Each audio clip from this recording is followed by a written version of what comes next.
Ya estamos al aire con un nuevo capítulo de CNN Tiempo. Bienvenidos, bienvenidas. Súmense a la pantalla de CNN Chile para que revisemos el pronóstico para esta tarde, pero también para el día de mañana. Vamos a proyectar el fin de semana y vamos a conversar diferentes temas de interés. Hoy, por ejemplo, focalizados en el espacio. Mi nombre es José Miguel Mardones Arce.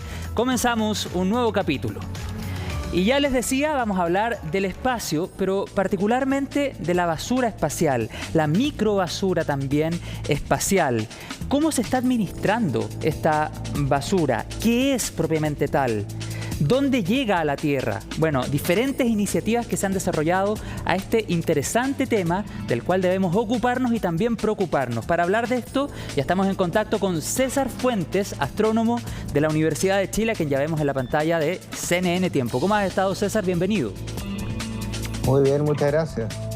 Gracias César, por la invitación. Muchas gracias a ti por tu tiempo. Queremos que esta tarde nos hagas una clase para entender el concepto, el impacto, cómo ha ido aumentando también la basura espacial. Y lo que quisiera preguntarte primero, ¿qué es la basura espacial? ¿Qué debemos entender por este concepto, ya sea de basura espacial o microbasura espacial?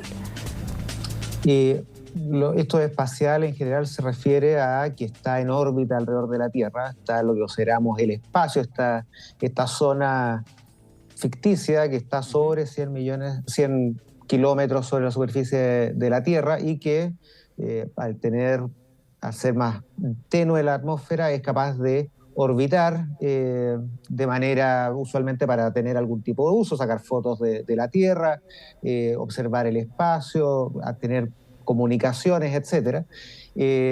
Y todos estos satélites que se han lanzado con alguna utilidad, claro, cuando dejan de funcionar, se pueden chocar, pueden tener otro tipo de dificultad o simplemente se apagan, dejan de cumplir su función y, haciendo la analogía con lo que uno tiene en la casa, cuando uno lo deja utilizar se transforma en basura.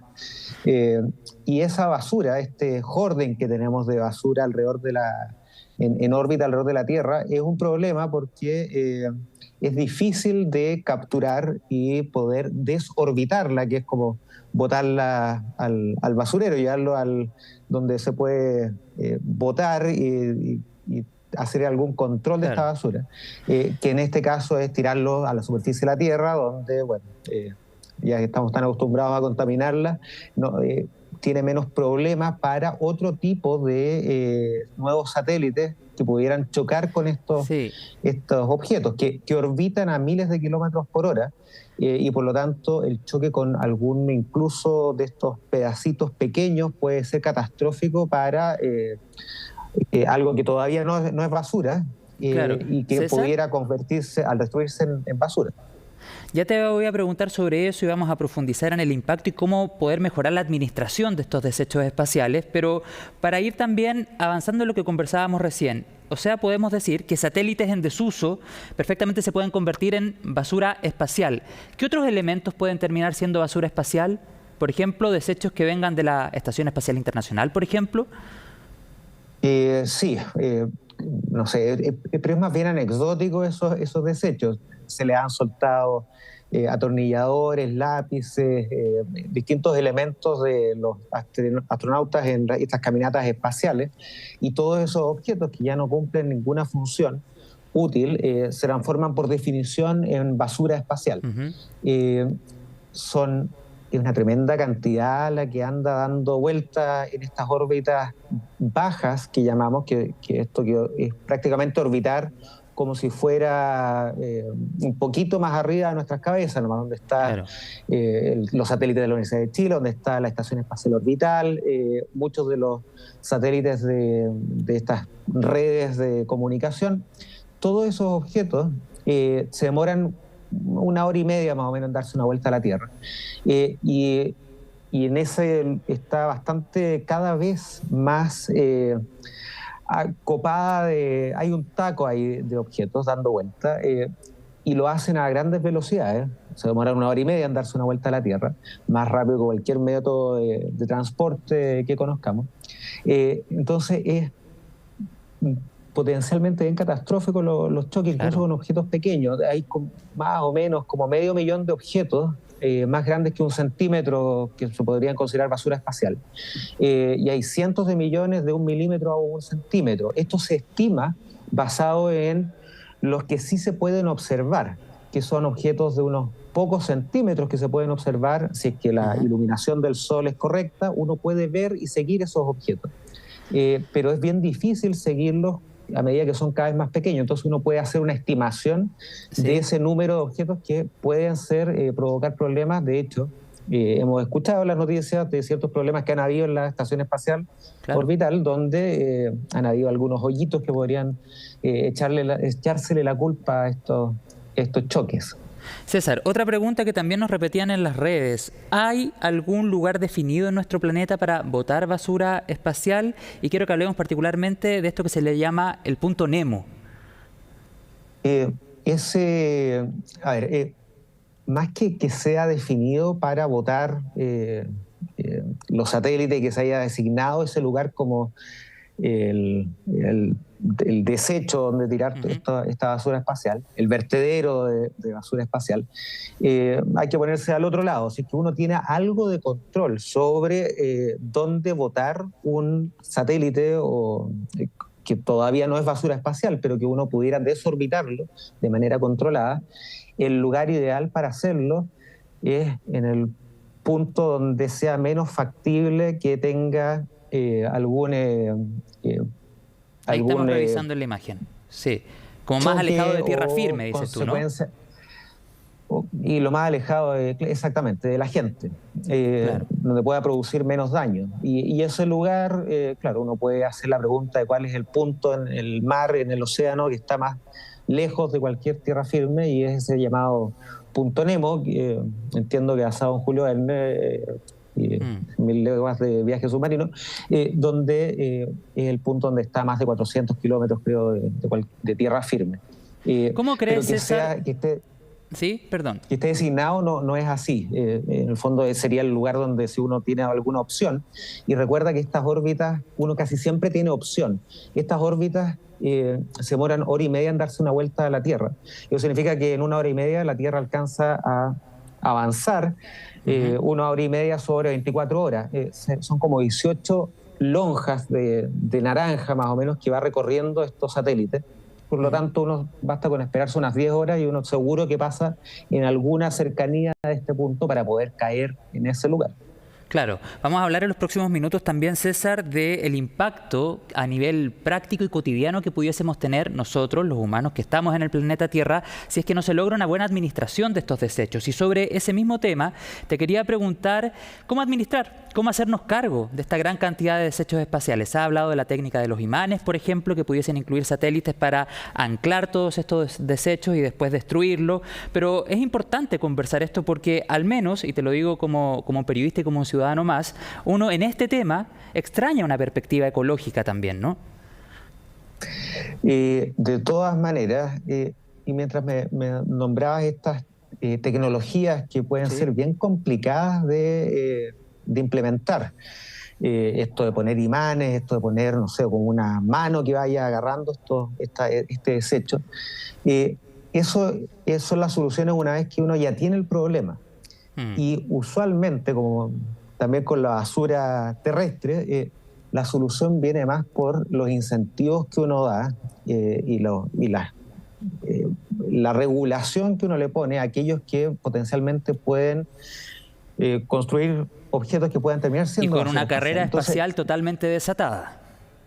Exactamente, entonces es mucho más efectivo ser más cuidadoso en la regulación sobre aquellas empresas que están lanzando cosas al espacio, en la cual se les puede exigir que, si quieren mantener estos contratos, tienen que poder desorbitar sus satélites apenas dejen de funcionar. En este momento creo que Estados Unidos le da como 25 años, según la NASA, para que puedan desorbitarse, siendo más cauteloso en que aquello sí ocurra.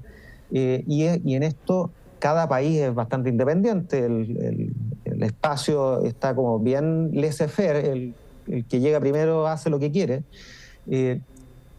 lo que sí los países se tienen que hacer cargo de lo que hacen sus empresas y avanzar en ese tipo de acuerdos internacionales en que hay que hacerse cargo de desorbitar Claro. estos objetos. A la larga va a tener el buen efecto. Ya es un problema esta basura espacial, eh, haciendo que incluso la estación espacial tenga que hacer maniobras cada un par de meses para evitar estar dentro de Pero alguna pequeña sí. posibilidad de chocar con algún objeto. Pero eso pensando en una perspectiva a futuro de cómo poder subsanar o mejorar el problema que se ha generado hoy. Y para cerrar este tema te quería preguntar, ¿tú consideras que va en la línea correcta, por ejemplo, implementar a lo mejor una técnica de imanes o de correas electrodinámicas? Se ha hablado también de una técnica con láseres para poder hacer frente a esta situación de la basura espacial.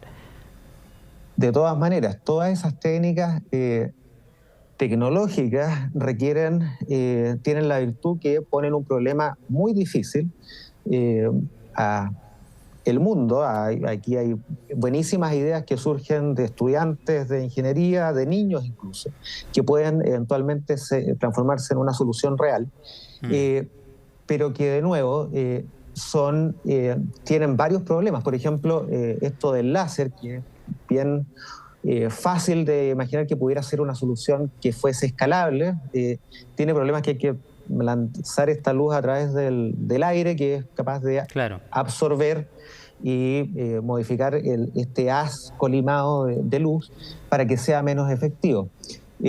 Sin embargo, todas estas ideas van a ir en la dirección de poder hacerse cargo del problema que ya existe, pero nuevamente yo veo más difícil que esas soluciones ultra tecnológicas sean efectivas, que uno pudiera hacer algo mucho más eficiente, preocupándose antes de que este problema se vuelva cada vez peor.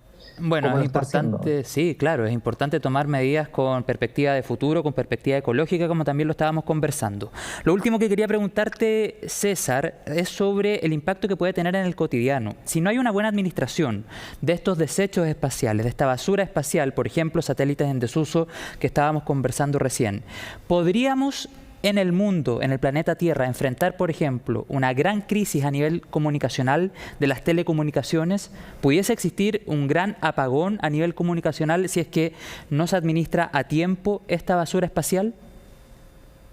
Sí, pudiese tener un problema en lo que respecta el lugar donde este problema es más grave, que es en las órbitas bajas.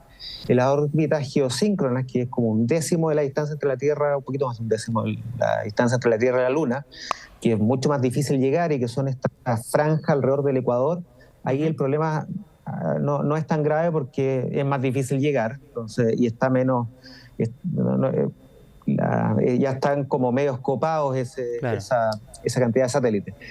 Habiendo dicho esto, donde sería muy grave quedarse sin las órbitas bajas es para todos estos satélites que monitorean la Tierra y para los astronautas que están en las estaciones espaciales, ahora internacional, luego la China, que es aquel lugar que es más fácil llegar, entonces tendría un efecto bien negativo y nocivo sobre la exploración espacial, pensando en que es necesario mantener astronautas en el espacio, pensando en conquistar pronto la Luna y después ir a Marte de una manera un poco más,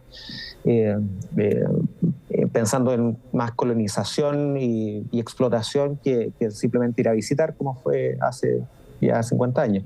Ahora, con respecto a la comunicación y el Internet, yo invito ahí a la gente a que busque esto de los cables submarinos, que es donde la mayor parte de nuestras comunicaciones ocurre a través de cables en el mar, que no son tan visibles como estos satélites en el imaginario, pero es la infraestructura en la que está construida estas comunicaciones internacionales y que permite que estemos conversando ahora también. Entonces hay alternativas, no nos vamos a quedar con un apagón que no nos podemos comunicar con Europa si es que llegase a acabarse simplemente por culpa de basura, un poco como la película Wall-E, y en que no nos hayamos hecho cargo de este problema y nos llenemos de basura que sea que haga muy, muy Claro. peligroso ir al espacio simplemente por la estupidez humana. Esperemos que no sea así. Esperemos que no sea así, que importante conversarlo también. Estamos cerrando, César Fuentes, astrónomo de la Universidad de Chile, y quiero dejar planteada una idea que nos puede servir de puntapié inicial para una próxima conversación, una próxima entrevista, y es ¿qué va a pasar con la Estación Espacial Internacional en 2029?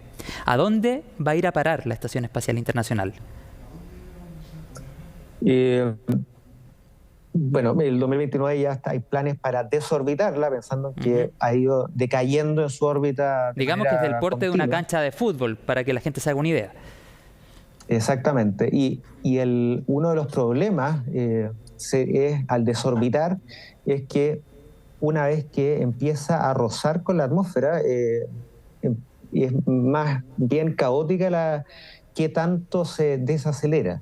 Claro. Entonces, yo imagino que algo de este tamaño, claro, va a estar todo, y sabiendo que hay gente que puede estar maniobrando y trabajando en la estación espacial antes debiese ser capaz de estrellarla de manera más segura y poder tener un lugar de impacto más acotado, probablemente en torno a ese punto más lejano de tierra firme, que es el famoso punto Nemo, donde es lo más probable que se haga estrellar un objeto como este. Ya pues, César Fuentes, astrónomo de la Universidad de Chile, dejamos planteado un tema para una próxima entrevista, así es que te vamos a invitar nuevamente para hablar de la Estación Espacial Internacional, su destino tras 2029 y también del punto Nemo. Sería interesante también poder profundizar en otra conversación en ese tema. Muchas gracias, que tengas buena tarde, muchas gracias. Gracias a ustedes también, igualmente. Nos vemos, chao.